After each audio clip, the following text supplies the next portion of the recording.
YouTube channel में आपका स्वागत है। जय हिंद।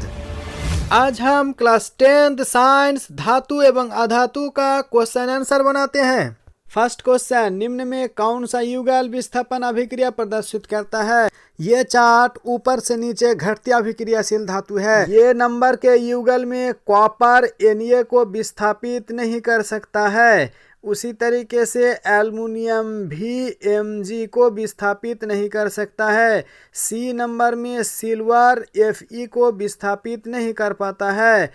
लेकिन डी नंबर में कॉपर धातु जो है वो Ag यानी सिल्वर को विस्थापित कर देता है। इसी प्रकार इस क्वेश्चन का आंसर हो जाएगा डी। नाउ क्वेश्चन नंबर 2, लोहे के फ्राइंग पैन को जंग से बचाने के लिए निम्न में से कौन सी विधि उपयुक्त है? ग्रीस लगाकर, पेंट लगाकर, जिंक की परत चढ़ाकर, ऊपर के सभी।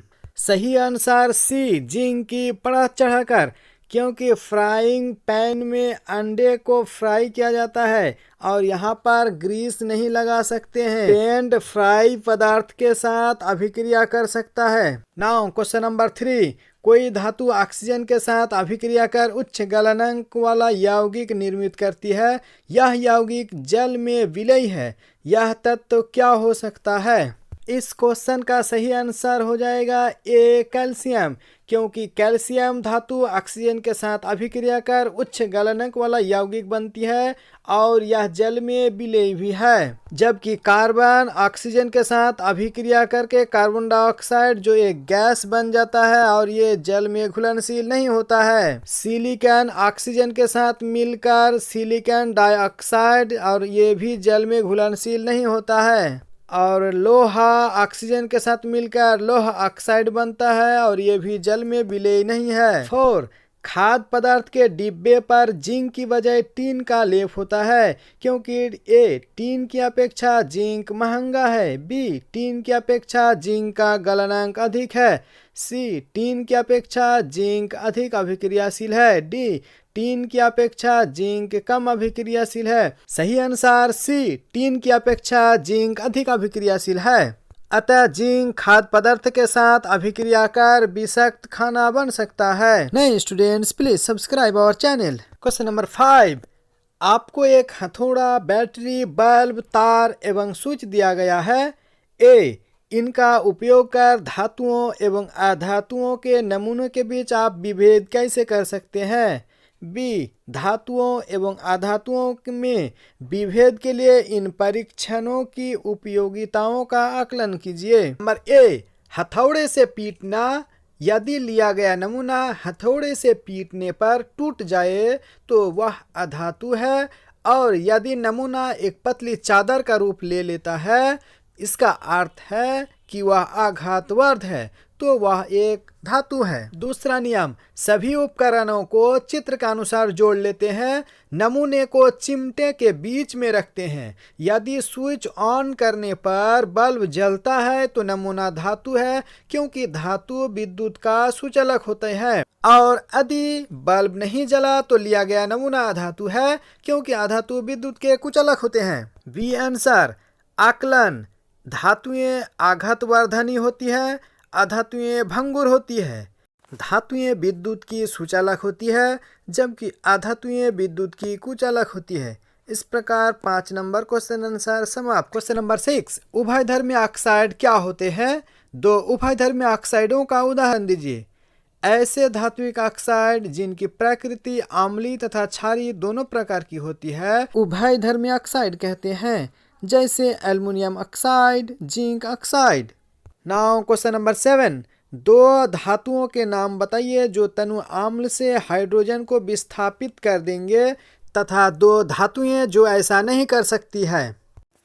इस सक्रियता श्रेणी से पता चलता है कि जो हाइड्रोजन के ऊपर का जो धातु है वो हाइड्रोजन को विस्थापित कर सकती है, और जो हाइड्रोजन के नीचे के धातु है वो हाइड्रोजन को विस्थापित नहीं कर पाती है।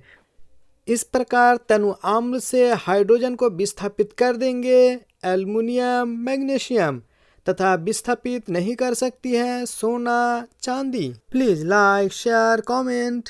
नाउ क्वेश्चन नंबर 8, किसी धातु एम के विद्युत अपघटन परिष्करण में आप एनोड, कैथोड एवं विद्युत अपघट्य किसे बनाएंगे? उत्तर, किसी धातु एम के विद्युत अपघटन परिष्करण में एनोड अशुद्ध धातु एम की एक मोटी छड़, कैथोड शुद्ध धातु की पतली सी छड़। विद्युत अपघट्य धातु के किसी लवण का जलीय विलयन है। क्वेश्चन नंबर 9, प्रत्युष ने सल्फर चूर्ण को स्पैचुला में लेकर उसे गर्म किया। चित्र का अनुसार एक फरक नली को उल्टा करके उसने उत्सर्जित गैस को एकत्रित किया। ए, गैस की क्रिया क्या होगी? ऑन, सूखे लिटमस पत्र पर। 2, आर्द्र लिटमस पत्र पर। बी, ऊपर की अभिक्रियाओं के लिए संतुलित रासायनिक अभिक्रिया लिखिए। क्वेश्चन में पूछ रहे हैं कि प्रत्युष ने जो सल्फर का चूर्ण का गैस लिया था वो ऊपर उल्टे परख नली में जमा हो गया था। उस गैस का नाम सल्फर डाइऑक्साइड है। अब सल्फर डाइऑक्साइड को हम लोग एक बार सूखे लिटमस पत्र पर और एक बार आर्द्र यानी भीगे हुए लिटमस पत्र पर जांच करेंगे। उत्तर A1, सूखे लिटमस पत्र पर कोई प्रभाव नहीं पड़ेगा क्योंकि हम लोग अम्ल, क्षारक एवं लवण में पढ़े हैं कि अम्ल जल के अनुपस्थिति में अम्लीय गुण नहीं दर्शाते हैं। नंबर 2, आर्द्र लिटमस लाल हो जाएगा क्योंकि सल्फर डाइऑक्साइड जो है वो अम्लीय है और अम्ल नीले लिटमस को लाल कर देता है। बी, रासायनिक अभिक्रिया सल्फर प्लस ऑक्सीजन मिलकर बनता है sulphur dioxide. Now question number 10, लोहे को जंग से बचाने के लिए 2 तरीके बताइए। उत्तर, लोहे को जंग से बचाने के लिए 2 तरीके। लोहे की वस्तुओं को जिंक, क्रोमियम आदि का परत चढ़ाकर लोहे की वस्तुओं को पेंट करके। नाउ क्वेश्चन नंबर 11, ऑक्सीजन के साथ संयुक्त होकर अधातुएं कैसा ऑक्साइड बनाती है? उत्तर, ऑक्सीजन के साथ संयुक्त होकर अधातुएं अम्लीय ऑक्साइड और उदासीन ऑक्साइड बनाती है। नाउ क्वेश्चन नंबर 12, कारण बताइए। ए, प्लेटिनम, सोना एवं चांदी का उपयोग आभूषण बनाने में किया जाता है। बी, सोडियम, पोटेशियम एवं लिथियम को तेल के अंदर संग्रहित किया जाता है। सी, एल्युमिनियम अत्यंत अभिक्रियाशील धातु है फिर भी इसका उपयोग खाना बनाने वाले बर्तन बनाने में किया जाता है। डी, निष्कर्षण प्रक्रम में कार्बोनेट एवं सल्फाइड ऑक्साइड को ऑक्साइड में परिवर्तित किया जाता है। उत्तर, कारण ए, प्लैटिनम, सोना एवं चांदी का उपयोग आभूषण बनाने में किया जाता है क्योंकि ये आक्रियशील धातुएं आसानी से संक्षारित नहीं होती है। बी, इसलिए सोडियम, पोटेशियम तथा लिथियम अत्यंत क्रियाशील धातु है। इन्हें वायु में खुला छोड़ने पर ये नमी से क्रिया कर आग पकड़ लेती है, इसलिए इन्हें केरोसिन तेल के अंदर संग्रहित किया जाता है। सी, क्योंकि एल्युमिनियम एक हल्की धातु और ऊष्मा के कुचालक है, इसीलिए एल्युमिनियम का उपयोग खाना बनाने वाले बर्तनों में किया जाता है। डी, धातु सल्फाइड तथा धातु कार्बोनेट की अपेक्षा धातु ऑक्साइड से धातु प्राप्त करना अधिक सरल है। नाउ क्वेश्चन नंबर 13, अपने तांबे के मलिन बर्तन को नींबू या इमली के रस से साफ करते अवश्य देखा होगा। यह खट्टे पदार्थ बर्तन को साफ करने में क्यों प्रभावी है? उत्तर, कॉपर को वायु में खुला छोड़ देने पर यह कार्बन डाइऑक्साइड व ऑक्सीजन के साथ अभिक्रिया करके एक हरे रंग की क्षारीय कॉपर कार्बोनेट परत का निर्माण करता है। नींबू अथवा इमली जैसे खट्टे पदार्थ में अम्ल होता है, यह अम्ल क्षारीय है। कॉपर कार्बोनेट से अभिक्रिया करके घुलनशील लवण बना देता है जिन्हें जल से धोकर अलग कर लिया जाता है और कॉपर पात्र फिर से चमकदार दिखाई देने लगता है। नेक्स्ट क्वेश्चन नंबर 14, रासायनिक गुणधर्मों के आधार पर धातुओं एवं अधातुओं में विभेद कीजिए। अंतर, धातुएं अम्लों के साथ अभिक्रिया करके हाइड्रोजन गैस को विस्थापित कर देती है। अधातुएं अम्लों के साथ अभिक्रिया करके हाइड्रोजन गैस को विस्थापित नहीं करती है। 2, धातुएं क्षारीय ऑक्साइड बनाती है, अधातुएं अम्लीय एवं उदासीन ऑक्साइड बनाती है। 3, धातुएं विद्युत धनात्मक होती है, अधातुएं विद्युत ऋणात्मक होती है। धातु तथा अधातु के अंतर समाप्त हुए। अब क्वेश्चन नंबर 15, एक व्यक्ति प्रत्येक घर में सुनार बनकर जाता है। उसने पुराने एवं मलिन सोने के आभूषणों में पहले जैसी चमक पैदा करने का ढोंग रचाया। कोई संदेश किए बिना ही एक महिला अपने सोने के कंगन उसे दे देती है, जिसे वह एक विशेष बिलियन में डाल देता है। कंगन नए की तरह चमकने लगता है, लेकिन उनका वजन अत्यंत कम हो जाता है। वह महिला बहुत दुखी होती है तथा तर्क वितर्क के पश्चात उस व्यक्ति को झुकना पड़ता है। एक जासूस की तरह क्या आप उस बिलियन को प्रकृति के बारे में बता सकते हैं?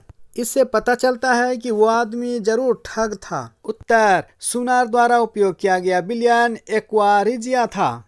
यह 3:1 के अनुपात में सांद्र हाइड्रोक्लोरिक अम्ल एवं सांद्र नाइट्रिक अम्ल का ताजा मिश्रण होता है। यह सोना को घोल सकता है, जिसके कारण सोने का कुछ अंश इसमें घुल गया है, जिसे बाद में आसानी से प्राप्त किया जा सकता है। Now last question 16 number. गर्म जल का टैंक बनाने में तांबे का उपयोग होता है, परंतु इस्पात लोहे की मिश्र धातु का नहीं। इसका कारण बताइए। उत्तर, तांबा गर्म जल भाप से अभिक्रिया नहीं करता है, जबकि लोहा अभिक्रिया करता है। तांबे में लोहे से अधिक सुचालक के गुण पाए जाते हैं, इसलिए गर्म जल का टैंक बनाने में तांबे का उपयोग होता है, परंतु इस्पात लोहे की मिश्र धातु का नहीं। इस तरीके से क्लास 10th के मेटल नॉन मेटल चैप्टर समाप्त हुए। अगर कहीं प्रॉब्लम हो तो ज़रूर कमेंट करके बता देना। थैंक